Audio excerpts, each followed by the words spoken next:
જગ્યાએ એક સમાંતર ચતુષ્કોણનો આધાર એલ અને ઊંચાઈ બી હોય તો તેનું ક્ષેત્રફળ આ બંનેનો ગુણાકાર એટલે એલ ગુણ્યા બી થાય.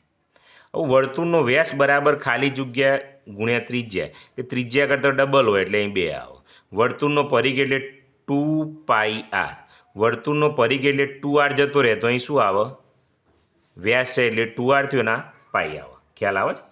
વર્તુળનું ક્ષેત્રફળ તો πr², કાટકોણ ત્રિકોણનું ક્ષેત્રફળ તો 1/3 પાયો ગુણ્યા વેધ અથવા કાટખૂણો બનાવતી બે બાજુઓ.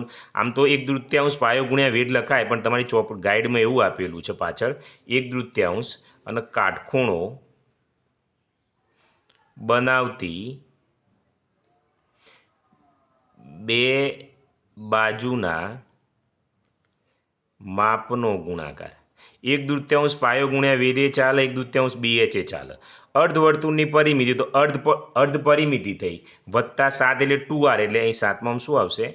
વ્યાસ આવશે. ઓકે, કૌંસનો ઉપયોગ કરીને દાખલા ગણવાના છે વિદ્યાર્થી મિત્રો. આ દાખલા છે મેં આગળ ગણાયેલા છે અને એના એ દાખલા સેમ છે, એટલે એનો કંઈ મતલબ છે નહીં. બરાબર છે?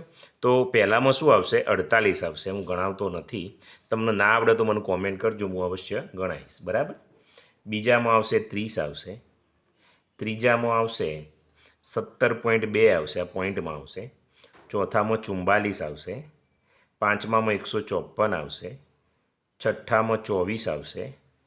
સાતમામાં આવશે 20 આવશે. ઓકે, ચલો અહીં જો સમાંતર ચતુષ્કોણનું ક્ષેત્રફળ આપેલું છે અને પાયો એટલે આ ભગાઈ જશે, એટલે 80/8 એટલે કેટલા આવશે? 10 આવશે. એ તો ઇઝી છે. 18 સેન્ટીમીટર વ્યાસવાળા વર્તુળની ત્રિજ્યા વ્યાસ હોય એનાથી અડધો હોય તો 9 આવે એટલે એ આવશે. તો બેમાં શું આવશે? એ આવશે. 22 સેન્ટીમીટર પરિઘવાળા વર્તુળનો વ્યાસ, પરિઘ એટલે 2πr, એમાંથી r સુધી એનો ડબલ કરવો પડે, તો ત્રીજામાં ડી આવશે એટલે 7 આવશે. ચોથામાં ક્ષેત્રફળમાંથી વર્તુળની ત્રિજ્યા શોધવાની, આગળ ગણાયેલા છે, આમાં 14 આવશે અને આમાં સી આવશે એટલે 14 આવશે.